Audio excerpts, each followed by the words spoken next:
আপনাদের সবাইকে স্বাগত জানাচ্ছি। আমি রাসেল। আশা করছি আপনারা সবাই ভালো আছেন এবং ভালোর তলে আছেন। আমিও ভালো আছি আর ভালোর তলে আছি। যেভাবে লেখা আছে সেভাবেই পড়ে শোনাচ্ছি।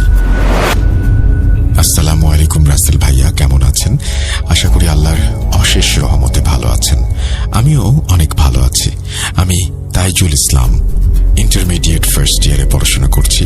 আমার বাসা ময়মনসিংহ বিভাগের নেত্রকোনা জেলার দুর্গাপুরের ছোট্ট একটি গ্রামে অবস্থিত।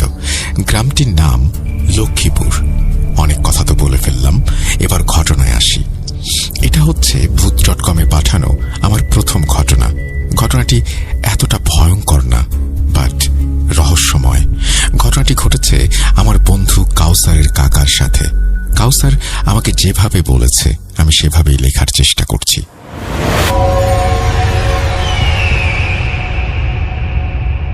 ঘটনাটি একটা কবরস্থানকে নিয়ে। ঘটনাটার সাল 2012। আমার বয়স তখন 8 বছর। আমার কাকা বাবার থেকে 5-6 বছরের ছোট। কাকার নাম রাসেল। একদিন আমার বাবা ফজরের নামাজ পড়তে গিয়ে মসজিদে যান। মসজিদে যাওয়ার আগে কাকাকে বলে যান যে, আমি নামাজ পড়ে বাজারে যাব মাছ কিনতে, তুই গিয়ে মাছগুলো নিয়ে আসিস। আমি একটু আমার বন্ধুর বাসায় যাব। কাকা বলল, ঠিক আছে, তুমি যাও, আমি আসব। এখানে বলে রাখা ভালো, লক্ষ্মীপুর বাজারে আগে ভোর সকালে মাছ বিক্রি হতো, অনেক তাজা মাছ। পাশে একটা বিল ছিল, সেখান থেকে জাল দিয়ে মাছ ধরে সকালে বিক্রি করা হতো। যাই হোক, বাবা নামাজ শেষ করে দ্রুত বাজারে চলে যান মাছ কিনতে। দেরি করলে পাওয়া যাবে না, তাই কাকা মাছ আনতে ভোর সকালে রওনা দেন বাজারের পথে। আমাদের বাড়ি থেকে বের হতেই পথের বাম পাশে মসজিদ, তারপর অল্প কিছু দূর হাঁটলেই রাস্তার ডান পাশে একটা বড় কবরস্থান। এই কবরস্থানটি অনেক পুরনো। এখানে গ্রামের সবাই লাশ দাফন করে। কাকার বাজারে যেতে 10 মিনিট সময় লাগলো। বাজারে গিয়ে দেখে বাবা বড় একটা মাছ কিনে দাঁড়িয়ে আছে। কাকাকে দেখেই বলল, কিছু খাবি? কাকা মাথা নাড়িয়ে না বোধক উত্তর দিল।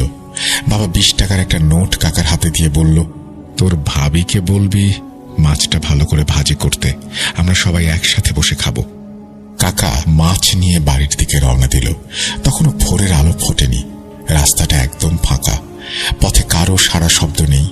কাকা মাছ নিয়ে হাঁটতে হাঁটতে কবরস্থানের পাশে এসে হঠাৎ কিছু একটা দেখে দাঁড়িয়ে পড়ল।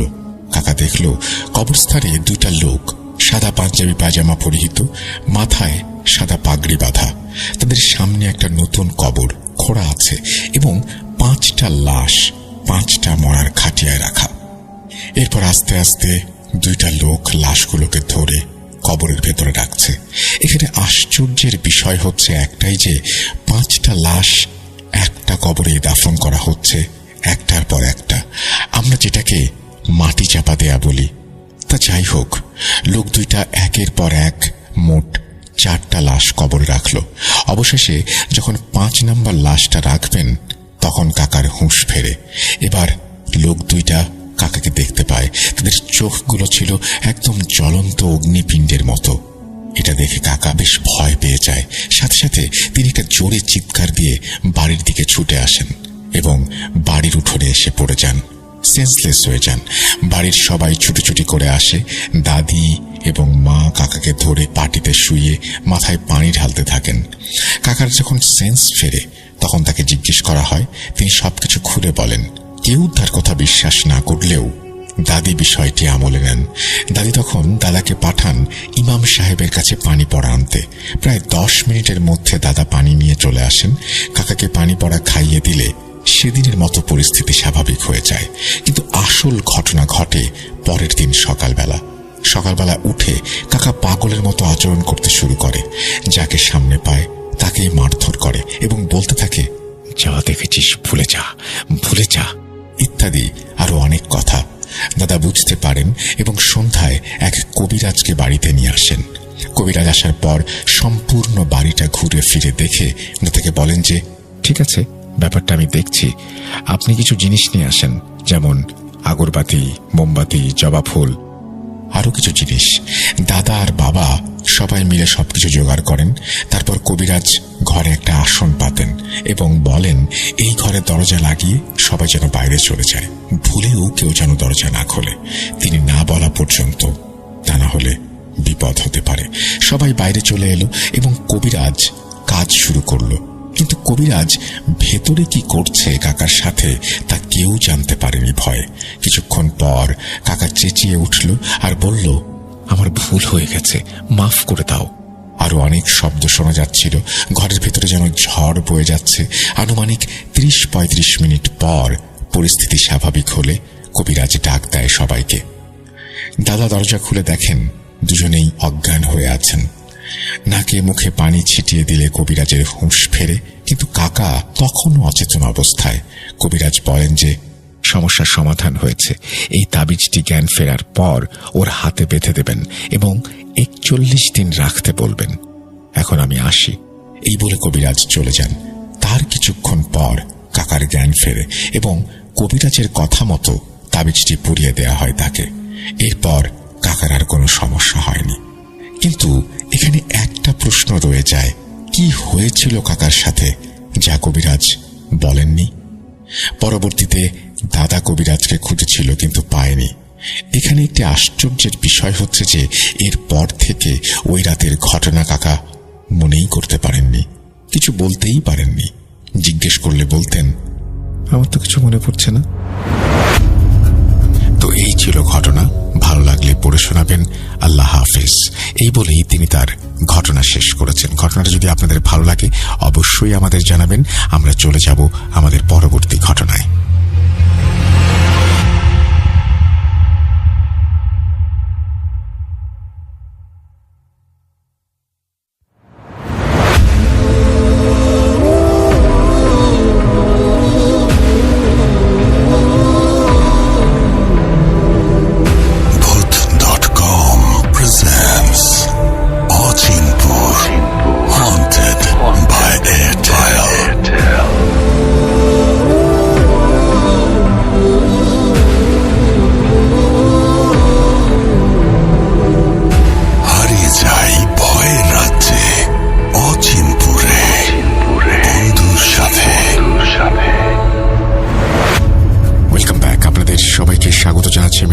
আশা করছি আপনারা সবাই ভালো আছেন এবং ভালোর তলে আছেন। আমিও ভালো আছি আর ভালোর তলে আছি। একটু জানিয়ে রাখি, যারা এখনো পর্যন্ত আমাদের চ্যানেলটি সাবস্ক্রাইব করেননি অনুগ্রহ করে সাবস্ক্রাইব করে ফেলবেন এবং অবশ্যই বেল আইকনটি ক্লিক করতে ভুলবেন না।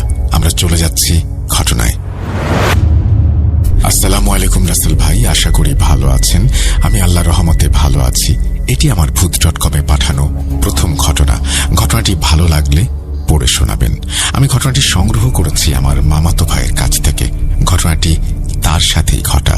ভাইয়ার নাম ইয়াসিন। ইয়াসিন ভাই একজন মাদ্রাসার ছাত্র। আমি সরাসরি ঘটনায় চলে যাচ্ছি। ঘটনায় অনিচ্ছাকৃত ভুল ত্রুটি ক্ষমা সুন্দর দৃষ্টিতে দেখবেন। বলছেন ইয়াসিন ভাই। সালটা 2014। আমি তখন ক্লাস 5-এ পড়ি। আমরা তখন ঢাকার টঙ্গীতে থাকতাম। টঙ্গী বাজারের পাশেই ছিল আমাদের বাসা। আমরা সেখানে ভাড়া বাসায় থাকতাম। আমাদের বাসা থেকে প্রায় 4-5 কিলোমিটার দূরে একটা স্কুল ছিল। স্কুল চলাকালীন সময়ে ওইদিকে মানুষের আসা যাওয়া থাকলেও সন্ধ্যার পর একদম নির্জন থাকত জায়গাটা। ওইখানে মানুষের না যাওয়ার একটা কারণ ছিল। স্কুলের ঠিক পেছনে একটা পুরনো পরিত্যক্ত বাড়ি ছিল। বাড়ি নয়, এটা বিল্ডিং বলা যায়। বিল্ডিংটি ছিল 3 তলা বিশিষ্ট। বাড়ির আশেপাশে অনেকটা জঙ্গলের মতো পরিবেশ। একদিন আমরা 3 জন একটি গাড়ি বানাই। এখানে গাড়ি বলতে গ্রামে ছোট ছেলেরা কাঠ আর বিয়ারিং দিয়ে যেমন গাড়ি বানায় ওইটাকে বোঝানো হয়েছে। গাড়িটা বড় করে বানাই যাতে 2-3 জন একসাথে বসতে পারি। এইভাবেই আমরা 2 জন বসতাম আর 2 জন ধাক্কা দিত। সেদিন বিকেলে এইভাবে খেলতে খেলতে আমরা অনেক দূরে চলে যাই। যখন বুঝতে পারি আমরা অনেক দূরে চলে এসেছি, তখন আশেপাশে দেখি ওই পরিত্যক্ত বাড়ির পাশে কখন যেন চলে এসেছি। হঠাৎ দেখি আকাশ কালো হয়ে ঝুম বৃষ্টি নামতে শুরু করলো। এত বৃষ্টি যে এখন বাড়ি ফিরে যাওয়াও সম্ভব না। তখন সন্ধ্যা হয়। আমার এক বন্ধু সজীব বলে, চল এই বাড়িটার সামনে কিছুক্ষণ দাঁড়াই, পরে বৃষ্টি কমলে না হয় চলে যাব। সবাই প্রথমে যেতে না চাইলেও আকাশের পরিস্থিতি দেখে সবাই যেতে রাজি হলো। বাড়িতে ঢোকার জন্য স্কুল ঘুরে তারপর যেতে হতো। আর একটা রাস্তা ছিল, তবে সেটাকে রাস্তা বলা ঠিক হবে না, বড় একটা দেয়ালের নিচে ভাঙা একটা গর্ত। আমরা আমরা সবাই ছোট, ওই গর্ত দিয়ে ঢোকার সিদ্ধান্ত নিলাম। তাই একে একে আমরা সবাই গর্তের মাধ্যমে বাড়ির সীমানায় প্রবেশ করি। বাড়ির সামনের দিকে একটু ছাদের মতো ছিল, একটু ছায়া ছিল। আমরা ওইটার নিচে বসে কিছুক্ষণ বিশ্রাম নেই এবং বৃষ্টি কমার অপেক্ষা করতে থাকি। ততক্ষণে মাগরিবের আজান দিয়ে দিয়েছে। প্রায় ঘণ্টাখানেক পরে বৃষ্টি হালকা কমলে আমরা বাড়ি ফেরার উদ্দেশ্যে রওনা দেই।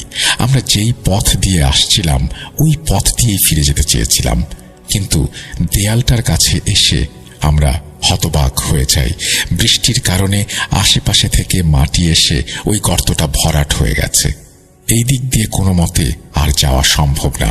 সেই কারণেই আমরা স্কুল ঘুরে বাড়ি ফেরার সিদ্ধান্ত নেই। আমরা যেই রাস্তা দিয়ে স্কুল ঘুরে যাচ্ছিলাম, কিছুক্ষণ হাঁটার পর আমরা যা দেখি তা দেখার জন্য মোটেও প্রস্তুত ছিলাম না। আমরা দেখি যেখান থেকে হাঁটা শুরু করেছিলাম সেই জায়গায় আবার চলে এসেছি। এটা দেখে আমরা ভয় পেয়ে যাই। কিছুক্ষণ হতবাক হয়ে দাঁড়িয়ে থেকে আবার হাঁটা শুরু করি। ঠিক একই ঘটনা ঘটে বারবার। আমরা একই জায়গায় ফিরে আসি। এইবার সবাই প্রচন্ড রকমের ভয় পাই এবং বাড়ির সামনে দাঁড়িয়ে থাকি। তখনও বৃষ্টি ঝিরঝির করে পড়ছে। পরে আর কোনো উপায় না দেখে আমরা আবার বাড়ির সামনে এসে বসে পড়ি আর ভাবতে থাকি কি হচ্ছে আমাদের সাথে। ঠিক তখনই আমাদের নাকে ভেসে আসে তীব্র পাকা আম কাঁঠালের ঘ্রাণ। তখন ছিল শীতকাল। শীতকালে আম কাঁঠালের ঘ্রাণ পাওয়ার কথা না। যখনই আমরা ওই ঘ্রাণের উৎস খুঁজতে যাই তখনই দেখি আমাদের সামনে বড় বড় দুটি আম আর কাঁঠাল গাছ। কিন্তু আমরা যখন এখানে আসি তখন কোনো আম বা কাঁঠাল গাছ ছিল না। তখন আমাদের একজন ফ্রেন্ড রাকিব বলে, দোস্ত, কত সুন্দর আম, অনেক ক্ষুধা লেগেছে, চল কিছু আম পারি। দেখ এটা কার না কার গাছের আম, আর যদি কোনো সমস্যা হয়। আরে না না, কোনো সমস্যা হবে না, এখানে তো মানুষ আসে না, কেউ জানতেই পারবে না। তাও আমাদের এখান থেকে আম খাওয়া ঠিক হবে না। তুই না খেলে না খাবি, ক্ষুধা লেগেছে, আমি খাবো, আমরা খাবো। এই বলে রাকিব কিছু পাথর দিয়ে আম পারে আর সজীব গাছে উঠে পড়ে। সে কাঁঠাল গাছ থেকে 2টা কাঁঠাল পারে। আমি বাদে সবাই আমার কাঁঠাল খেলো। এর মাঝে দূর মসজিদ থেকে এশার আজান ভেসে আসে। আমি বললাম, দেখ এশার আজান দিয়ে দিয়েছে, চল তাড়াতাড়ি বাড়ি ফিরি। সবাই যখন আমরা বাড়ি ফেরার জন্য উঠি, হঠাৎ এই বৃষ্টির পরিমাণ অনেক বেড়ে যায় এবং মুষলধারে বৃষ্টি পড়তে শুরু করে। তখন আমরা আর বাড়ি ফিরে যাওয়ার কোনো পথ না দেখে ওই পরিত্যক্ত বাড়িতে রাত্রি যাপনের সিদ্ধান্ত নেই। এরই মাঝে হঠাৎ সবার একসাথে পেট ব্যথা শুরু হয়। তখনই বুঝতে পারছিলাম না এই ব্যথার কারণ কি। কিছুক্ষণ পরে সবাই যখন একটু স্বাভাবিক হয়, আমরা বাড়ির ভেতরে যাওয়ার প্রস্তুতি নেই। বাড়ির মেইন কেঁচি গেট খুলতেই আমরা একটা রুমে প্রবেশ করি। রুমটির ডান দিকে ছিল আরেকটি রুম এবং বাম দিকে ছিল আরেকটি রুম। সামনে ওপরে ওঠার সিঁড়ি, কিন্তু সিঁড়ির সামনে আরেকটা কেঁচি গেট। এটি তালাবদ্ধ। পুরো ঘরটা ছিল মাকড়সার জাল, লতাপাতা আর ধুলোয় ঘেরা। আমরা ঘরের ভেতর খোঁজাখুঁজি করে একটা বিছানা আবিষ্কার করি, কিন্তু বিছানাটা ছিল সম্পূর্ণ ভাঙা। সেখানে কোনো মতেই থাকা সম্ভব না। বিছানায় একটা তোশক ছিল যা মোটামুটি ভালো অবস্থায় ছিল বিধায় আমরা সেই তোশকটা টেনে মাটিতে নামাই। এর পাশেই আমরা একটা বড় পলিথিন দেখতে পাই। সেই পলিথিনটা নিয়ে লম্বা করে ছিঁড়ে একটা ঝাড়ু বানাই আর ওই ঝাড়ুটা দিয়ে মেঝেটা মোটামুটি শোয়ার উপযোগী করে ঝাড় দেই। তারপর আমরা তোশকটা মেঝেতে বিছিয়ে দেই। বিছানায় আরেকটি বস্তু ছিল, সেটা হলো একটা পুরনো ছেঁড়া চাদর। আমরা সবাই একসাথে শুয়ে চাদরটা গায়ের উপরে জড়িয়ে দেই। রাত তখন কয়টা বলতে পারবো না। হঠাৎ আমার কানে ভেসে আসে এক করুণ কান্নার আওয়াজ। আওয়াজটি ছিল একটা মহিলার। আমি এই আওয়াজ শুনে রীতিমতো ঘাবড়ে যাই। ভয়ে ভয়ে সজীবকে ডাক দিয়ে বলি, সজীব, এই সজীব, দেখ কে যেন কান্না করছে। কই, কিছু তো নেই, তোর মনের ভুল, শুয়ে পড়। তুই একটু চুপ করে শোন, কান্নার আওয়াজ শুনতে পাবি। কিছুক্ষণ পর সজীবও কান্নার আওয়াজ শুনতে পায়। এবার সজীবও ভয় পেতে শুরু করে। সজীব সবাইকে ডেকে ঘুম থেকে জাগায়।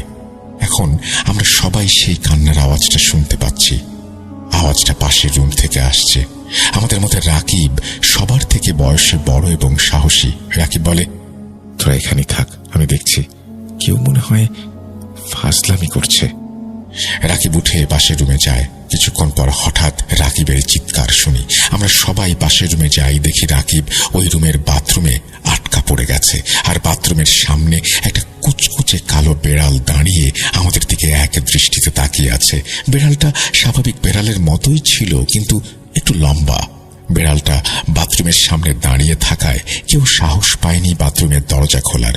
তখন বাথরুমের ভেতর থেকে রাকিবের চিৎকার ভেসে আসছে, ইয়াসিন, সজীব, শাকিল, তোরা কই? বাঁচা আমাকে। আমরা কিছু বুঝতে না পেরে আল্লাহর নাম নিতে থাকি আর সূরা পড়তে থাকি। প্রায় 10 মিনিট পরে বেড়ালটা লাফ দিয়ে জানালার মধ্য দিয়ে বাইরে বেরিয়ে যায়। পরে আমরা সবাই মিলে বাথরুমের দরজা খুলতে যাই। দরজাটা পুরনো হলেও অনেক মজবুত ছিল বিধায় আমরা অনেকক্ষণ চেষ্টার পরে দরজা ভাঙতে সক্ষম হই। আমাদের দেখে রাকিব লাফ দিয়ে বাইরে চলে আসে আর কান্না করতে থাকে। আমরা তাকে কি হয়েছে বললে সে বলে, আমি যখন এই রুমে আসি তখনও কান্নার আওয়াজটা চলমান ছিল। আমি এখানে এসে কে বলতেই কান্নার আওয়াজ থেমে যায়। আমি পুরো রুম খুঁজে কাউকে পাই না। পরে আমি বাথরুমে কেউ আছে নাকি সেটা দেখার জন্য যখনই বাথরুমে প্রবেশ করি তখন বিকট শব্দ করে বাথরুমের দরজাটা বন্ধ হয়ে যায়। আমি তখন অনেক ভয় পাই এবং ফিরে আসার জন্য দরজা খোলার চেষ্টা করতে থাকি, কিন্তু আশ্চর্যজনকভাবে দরজাটা খুলছিল না। আমি আমার গায়ের সব শক্তি দিয়ে ধাক্কা দিচ্ছিলাম, লাথি মারছিলাম, কিন্তু কিছুতেই কিছু হচ্ছিল না। আমি বাথরুমে ঢোকার সময় শুধু একটা হালকা ধাক্কা দিয়েছিলাম, এটি দরজা খুলে যায়। আর আমি বাথরুমে থাকায় কোনো দোয়া দরুদ পড়তে পারছিলাম না। এই বলে রাকিব কাঁদতে থাকে। আমরাও এটা শুনে প্রচন্ড রকমের ভয় পাই এবং সবাই একসাথে থাকার সিদ্ধান্ত নেই। কেউ যেন একা কোথাও না যায় সেই বিষয়ে সবাইকে সাবধান করে দেই। তারপর আমরা আবার রুমে চলে আসি এবং শুয়ে পড়ি। শোয়ার সময় আমি আয়াতুল কুরসি পড়ে শরীর বন্ধ করে নেই। অনেকক্ষণ পরে আমার ঘুম ভাঙলে আমি দেখি দরজার ফাঁকা দিয়ে আলো আসছে। আমি ভাবলাম সকাল হয়ে গেছে, তাই দরজা খুলে বারান্দায় গিয়ে দেখি সকাল হয়ে গেছে। আমি ভাবলাম সবাইকে ডাক দেই, কিন্তু আমার আগে টয়লেটে যাওয়ার প্রয়োজন ছিল। গতকাল রাতে যে ঘটনা ঘটেছে তাতে ওই টয়লেটে যেতে ভয়ও করছিল, তাই আমি বারান্দার এক কোণে বসি। যখনই আমি বসি তখনই আমি অনুভব করি এক বিশাল হাত আমাকে সজোরে চড় মারে। সেই চড়ের আঘাতে আমি 3-4 হাত পেছনে ছিটকে পড়ি। তারপর আমি যা দেখি তা দেখার জন্য আমি মোটেও প্রস্তুত ছিলাম না। আমি দেখি চারপাশ ঘুটঘুটে অন্ধকার। তখন আমার বুঝতে বাকি রইল না যে এখনো সকাল হয়নি। ঠিক তখনই আমার কানে ভেসে আসে একটা ভারী কণ্ঠস্বর। আওয়াজটি বলছে, তোর এত বড় সাহস! আমি কথা শুনে আর নিজেকে ধরে রাখতে পারিনি। আমি জ্ঞান হারাই। জ্ঞান ফিরে এলে আমি নিজেকে আমার যেই রুমে ছিলাম সেই রুমে আবিষ্কার করি। আমি দেখি আমার বন্ধুরা আমাকে ঘিরে বসে আছে। আমার এক বন্ধু সোহেলের দিকে তাকিয়ে আমি অবাক হয়ে যাই। আমি দেখি তার বাম চোখ প্রায় বাঁকা হয়ে গেছে, বাম পাশের চোখের মণিটা সম্পূর্ণ বাম দিকে সরে গেছে। আমি তাকে যখন জিজ্ঞেস করি তোর কি হয়েছে, তখন সে আমার প্রশ্নটা এড়িয়ে যায়। বাকিদের জিজ্ঞাসা করলে তারাও কিছু জানে না জানায়। তখন আমি তাদেরকে আমার সাথে ঘটে যাওয়া ঘটনাটা খুলে বলি। তখন সজীব যা বলে তা শুনে আমি রীতিমতো অবাক হয়ে যাই। সে বলে, আমরা রাতে ঘুমানোর কিছুক্ষণ পর হঠাৎ আমার ঘুম ভেঙে যায়। তখন আমি দেখি বাইরের আলো দরজার ফাঁকা দিয়ে ভেতরে আসছে। আমি ভাবলাম সকাল হয়ে গেছে, বাইরে যাই। আমি দরজা খুলে দেখি সকাল হয়েও গেছে। আমি যখনই বারান্দা পেরিয়ে পা রাখি হঠাৎ করে চারিদিকে নেমে আসে ঘুটঘুটে অন্ধকার। আমার সামনে বড় বড় 2টা আম আর কাঁঠাল গাছ। এটা দেখে আমি প্রচন্ড রকমের ভয় পেয়ে যাই। পরক্ষণেই আমি জ্ঞান হারাই। আমার জ্ঞান ফিরে এলে আমি দেখি আমি বাইরে মাটিতে শুয়ে আছি। আমি তৎক্ষণাৎ উঠে ঘরে চলে আসি। ঘরে ঢুকে দেখি সোহেল রুমের মেঝেতে পড়ে আছে। পরে আমি সবাইকে ডেকে তুলি, কিন্তু আমরা তোকে দেখতে না পেয়ে বাইরে যাই। গিয়ে দেখি তুই অজ্ঞান হয়ে পড়ে আছিস। তখন আমরা তোকে ধরাধরি করে রুমে নিয়ে আসি। আমরা এই ভয়ঙ্কর পরিস্থিতি উপলব্ধি করতে পেরে আমাদের শার্ট খুলে ওইটা ছিঁড়ে সবার হাত একসাথে বেঁধে দেই, যাতে কেউ উঠলে বা নড়াচড়া করলে অন্যজন সেটা টের পায়। সেই রাতটা আমরা বসে বসে কাটিয়ে দেই। যখন ফজরের আজান দিয়ে ভোরের আলো ফোটে তখন আমরা সবাই বাইরে বের হই। আমরা বাইরে বেরিয়ে অবাক হয়ে যাই, কোনো গাছেই আম বা কাঁঠাল ছিল না। তখন আমরা একে অপরের মুখের দিকে তাকাই। আমরা ফিরে আসার সময় একবার বাড়িটার দিকে তাকাই, আর যা দেখি তা ছিল অবিশ্বাস্য। আমরা দেখি সেই বাড়ির মেইন কেজি গেটে অনেক পুরনো আর অনেক বড় ঝুলছে। কিন্তু আমরা যখন কাল রাতে এই বাড়িতে প্রবেশ করেছিলাম তখন কোনো তালা ছিল না। এইটা দেখে আমরা প্রচন্ড রকমের ভয় পাই এবং তৎক্ষণাৎ সেই জায়গা ত্যাগ করি, বাড়ি ফিরে যাই। বাড়িতে গিয়ে দেখি সবাই কান্নাকাটি করছে। আমাকে দেখে তারা যেন নতুন প্রাণ ফিরে পেল। আমি অবশ্য বাড়ির কাউকেই গত রাতের ঘটনা বলিনি। আর সোহেলের সাথে কি হয়েছিল তা পরবর্তীতে জানা গেছে। সোহেল বলেছিল, আমারও সেদিন গভীর রাতে ঘুম ভেঙে যায়। আমিও তোদের মতোই সকাল হয়ে গেছে দেখে জানালা খুলতে চাই। আমি যখনই জানালা খুলি দেখি চারদিকে ঘুটঘুটে অন্ধকার, এতই অন্ধকার যে কিচ্ছু দেখা যাচ্ছে না। আমি কিছুক্ষণ বাইরে তাকিয়ে থাকি। হঠাৎ আমি অনুভব করি কি যেন আমার বাম গালে সজোরে চড় মারল। আমি সাথে সাথে জ্ঞান হারাই। যখন আমার জ্ঞান ফেরে তখন আমি দেখি মেঝেতে পড়ে আছি আর আমার বাম চোখটা ভীষণ ব্যথা করছে। পরে আমি তোদের কাছে থেকে জানতে পারি যে আমার চোখ নাকি বাঁকা হয়ে গেছে। আমি তখন তোদেরকে বলিনি, কারণ তোরা এমনই ভয়ে ছিলি। এর মাঝে তোদের ভয় বাড়াতে চাইনি। পরবর্তীতে জানা গেছে সেখানে অনেক আগে একজন মহিলা ফাঁসি নিয়ে আত্মহত্যা করেছিল। তিনি কেন আত্মহত্যা করেছিলেন তা জানা যায়নি। অনেকদিন পর্যন্ত লাশটা ঝুলে থাকায় সেটা থেকে দুর্গন্ধ আসতে থাকে। পরে সেখানকার মানুষ সেই বাড়ির তালা ভেঙে লাশ ঝুলতে দেখে। পুলিশ এসে লাশ উদ্ধার করে। তারপর প্রায় রাতেই মানুষ এই বাড়ির ভেতর থেকে কারো কান্নার আওয়াজ পায়। পরে স্থানীয় মানুষ এই বাড়িটিকে পরিত্যক্ত বাড়ি হিসেবে ঘোষণা করে এবং বাড়িটি বন্ধ করে দেয়। তারপর আর কোনো মানুষ রাতের বেলা একা ওই পথ দিয়ে যাওয়া আসা করে না। এই বলে ইয়াসিন ভাই তার ঘটনা শেষ করেন। সোহেল ভাইয়ের বাম চোখ এখনো বাঁকা। অনেক ডাক্তার কবিরাজ দেখানো হয়েছে, কিন্তু কোনো কাজ হয়নি। এই ছিল আমার সংগ্রহ করা ঘটনা। জানি না কতটুকু ভয়ের ছিল, কিন্তু ঘটনাটি সম্পূর্ণ সত্য। গুছিয়ে না লিখতে পারার জন্য আমি দুঃখিত। এই বলেই তিনি তার ঘটনা শেষ করেছেন এবং তিনি লাস্টে লিখেছেন, বিশেষ দ্রষ্টব্য, ঘটনায় ইয়াসিন ভাই ছাড়া সকলটির নাম ছদ্ম। যাই হোক, আপনাকে অসংখ্য ধন্যবাদ। আপনি এই ঘটনাটি শেয়ার করেছেন আমাদের সাথে। আশা করছি এই ঘটনাটি সবার ভালো লেগেছে। যদি ভালো লাগে অবশ্যই আমাদের জানাবেন। আমরা চলে যাব আমাদের পরবর্তী ঘটনায়।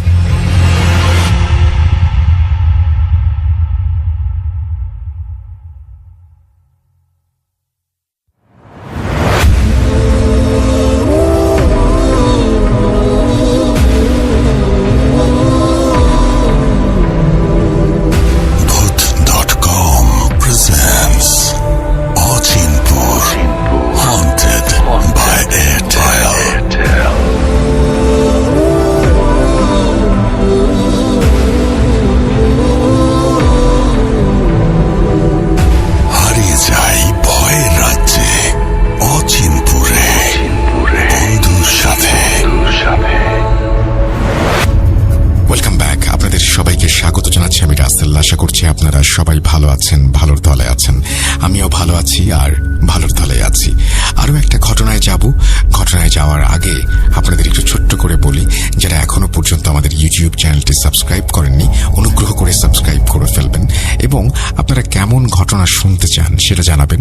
আমিও আপনাদের কথা জানিয়ে দেব সবাইকে। সেই ধরনের ঘটনা যদি কারো কাছে থেকে থাকে তিনি হয়তো অবশ্যই পাঠাবেন। আমরা চলে যাচ্ছি আমাদের আজকের ঘটনায়। যেভাবে লেখা আছে আমি সেভাবেই পড়ে শোনাচ্ছি। আসসালামু আলাইকুম প্রিয় রাসেল ভাই ও প্রিয় শ্রোতা বন্ধুরা, আমি আপনার একজন নিয়মিত শ্রোতা। ঘটনাটি স্টুডিওতে এসে শোনানো সম্ভব না। ভূত.কমে আমার লেখা এটাই প্রথম রোমহর্ষক ঘটনা। ঘটনাটি লিখছি আমি রাকিবুল, রংপুর থেকে। আমার জন্মদিন 5 নভেম্বর তারিখে, তাই ওই দিন ঘটনাটি আপনি শেয়ার করলে খুশি হব। চলুন আর কথা না বাড়িয়ে ঘটনায় চলে যাই।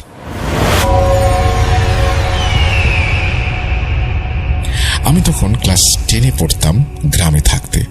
রাতের কুয়াশায় ঢাকা সেই গ্রাম। ধানের মাঠের মাঝখান দিয়ে বাতাস হু হু করে বয়ে চলেছে। পশ্চিম থেকে পূর্ব দিকে বিস্তৃত গ্রামটি দিনের বেলা যতটা সরব থাকত, রাতে ততটাই নিস্তব্ধ। গ্রামের পশ্চিম প্রান্ত থেকে কিছুটা পথ মেঠো পথের মতো। আশেপাশে বাড়িঘর নেই। দুপাশে ধানের মাঠ, পুকুর, পুরনো বটগাছ। যেন নিঃশেষ থেকে মানুষের উপস্থিতি। আমরা রাতে ভাই ও বন্ধুরা মিলে স্কুলের মাঠে ব্যাডমিন্টন খেলতাম। সেই মাঠটা আশেপাশের এলাকায় সবচেয়ে ভালো হওয়ায় প্রায় অনেকেই এখানে খেলতে আসতো। চারিদিকে কুয়াশার আস্তরণ, বাতি ঝাপসা আলো দিচ্ছে, আর শাটলের শব্দ ঠক ঠক করে প্রতিধ্বনিত হচ্ছিল ফাঁকা মাঠে। মাঠের এক কোণের সীমানা থেকে দূর থেকে মনে হতো অদ্ভুত এক আবহ। হঠাৎ এক রাতে একটা পুরনো বাইকে দুজন অপরিচিত ছেলে আসলো আমাদের সাথে ব্যাডমিন্টন খেলতে। তাদের দুজনের মধ্যে রবিন নামে এক ছেলে ছিল। সে প্রায় কয়েকদিন পর পর খেলতে আসতো। ওরা দুইজন সবসময় একটা পুরনো বাইক নিয়ে আসতো। বাইকটা কেমন যেন কর্কশ শব্দ করত স্টার্ট দিলেই। অদ্ভুত সেই আওয়াজ। রবিন ভাইয়ের সাথে আমাদের পরিচয় হয়েছিল এভাবেই। বাইক গর্জে মাঠে ঢুকে খেলার আড্ডায় মিশে যেত। অদ্ভুত হলেও তার উৎসাহটা ছিল অন্যরকম।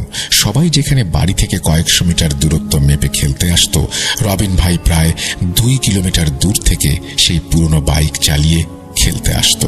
তার বাসার কাছে ঐতিহ্যবাহী ইতিহাসে ভরা এক পুকুর আছে, নাম সিন্দুরমতির পুকুর।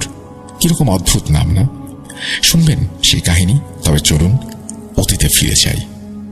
কথিত আছে রাজা রাজনারায়ণ একজন ধার্মিক ও দানবীর ব্রাহ্মণ ছিলেন।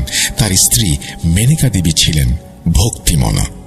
রাজনারায়ণ অল্পদিনের মধ্যে অত্র এলাকায় প্রতিষ্ঠিত করেন নতুন জমিদারি। ভগবানের আরাধনায় মেনকা দেবী যথাক্রমে লাভ করেন চাঁদের মতো সুললিত 2 কন্যা, সিন্দুর আর মতি। একদা এক সময় রাজ্যে তীব্র খরা দেখা দেয়। প্রজাদের পানীয় জলের কষ্ট লাঘবে রাজা 17 একর জমির ওপর এক বিশাল পুকুর খনন করেন। কিন্তু আশ্চর্যের বিষয়, পুকুরে এক ফোঁটা জলের চিহ্ন পাওয়া গেল না। রাতে রাজা স্বপ্ন দেখলেন তার 2 কন্যাকে দিয়ে পুকুরে পূজা করলে তবে জল আসবে। জমিদার স্বপ্নাদেশ অনুযায়ী পূজার আয়োজন করলেন। পূজাস্থলে 2টি লোহার সিন্দুক ও 2টি ছাগল আনা হলো। উপবাসিত সিন্দুর ও মতি একসাথে দেবতাকে বরণ করে নিচ্ছিলেন। ঠিক তখনই রাজার মনে পড়ে যায় তুলসী পাতা ছেড়ে এসেছেন। তিনি তুলসী পাতা আনতে গেলে সহসা বিকট শব্দে পুকুরের তলদেশ ভেদ করে তীব্র বেগে অজস্র জলরাশি বের হতে লাগলো। নিমেষেই পুকুর কানায় কানায় পরিপূর্ণ হলো। কোনো মতে সবাই সাঁতরিয়ে ডাঙায় ওঠে, কিন্তু উঠতে পারল না সিন্দুর আর মতি।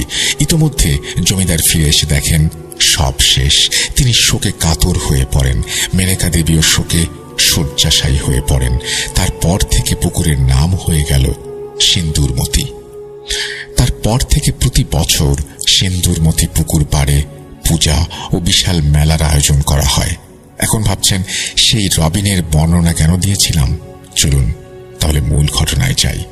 রবিন একদিন সকালে সিন্দুরমতি পুকুর ঘাটে বন্ধুদের সঙ্গে কোমর পানিতে গোসল করছিল আর ঝাপাঝাপি করছিল। হঠাৎ করে নাকি রবিন বিলীন হয়ে যায়। তার বন্ধুরা অস্থির হয়ে তাকে তন্ন তন্ন করে খুঁজছিল, কিন্তু কোথাও পাওয়া যাচ্ছিল না। অবশেষে দুপুর গড়িয়ে রবিনের দেহ ভেসে উঠল পুকুরে। চোখ দুটো ফ্যাকাশে খোলা, ঠোঁটের কোণে লালচে দাগ, যেন অজানা ভয়ের চিহ্ন আঁকা রয়েছে মুখে। ভাগ্যের কি নির্মম পরিহাস! যেই পুকুর পাড়েই সে বেড়ে উঠেছিল, সেই সিন্দুরমতির পুকুরেই ঘটল রবিনের অস্বাভাবিক মৃত্যু। কেউ আবার ভয়ে কেঁপে উঠল। সবাই জানত সিন্দুরমতি পুকুর নিয়ে অদ্ভুত সব ঘটনা আছে, কিন্তু কেউ ভাবেনি সত্যিই এইভাবে কেউ মারা যাবে। একজন বলল, ওর মুখটা কেমন ছিল জানিস? যেন ভয়ে জমে গেছে। এটা সাধারণ ডুবে মারা যাওয়া না, কোমর পানিতে সে ডুব দিয়েছিল। অনেকে বলেছিল সেই পুকুরে আবার বিপদ জেগে উঠেছে। পরের বছর যখন ব্যাডমিন্টন খেলছিলাম, তার কথা মনে পড়তেই খারাপ লাগতো। রাতে মাঠে ব্যাডমিন্টন খেলার সময়, শাটল মারার সময় মনে হতো তার কথা। অন্ধকার গ্যালারির কোণে মনে হতো রবিন দাঁড়িয়ে আছে। তার ফ্যাকাশে মুখে এক অদ্ভুত ভয় লেগে আছে। এই ঘটনাটি ভাবলে আমার গা শিউরে ওঠে, কারণ এই পুকুরে আমি অনেকবার গোসল করেছি। পুকুরটি এতই বিশাল ছিল যে কেউ সাঁতার কেটে এপার থেকে ওপারে যেতে ভয় পাবে। একবার ছোট বড় সব ভাইয়েরা মিলে পুকুরে গোসল করতে গিয়েছিলাম। আমি সাহস করে কয়েকজনের সাথে সেই পুকুরে সাঁতার কেটে পার হওয়ার চেষ্টা করেছিলাম। যখন আমি মাঝ পুকুরে যাই, শরীর আমার ক্লান্ত হয়ে যায়। তখন আমার খুব ভয় লাগছিল। ভাবছিলাম আজকে আমি ডুবে যাব। মনে মনে ভাবছিলাম কোনো ফায়ার ফাইটার বা নৌকা নিয়ে কেউ যেন আমাকে তুলে নেয়। পরে মাঝপুকুর পার হওয়ার একটু পর দুজনের সাহায্যে ধীরে ধীরে শেষ পর্যন্ত পুকুর পাড়ে এসে পৌঁছাই। একথা মনে হলে শরীরের লোম ভয়ে দাঁড়িয়ে যায়। আর হ্যাঁ, আমার জন্মের পর থেকে আমি সিন্দুরমতি পুকুরের পানি শুকোতে দেখিনি কখনো। এমনকি দুইবার নাকি পুকুরে সেচ দেবার জন্য বিশাল কর্মসূচি চালানো হয়েছিল, তাতে সফল হয়নি। এই ছিল ঘটনা। কেমন লাগলো জানাতে ভুলবেন না। আমার কাছে সিন্দুরমতি পুকুর নিয়ে আরো অনেক ঘটনা আছে, ইনশাল্লাহ সময় করে পাঠিয়ে দেব। ভূত.com চিরজীবী হোক।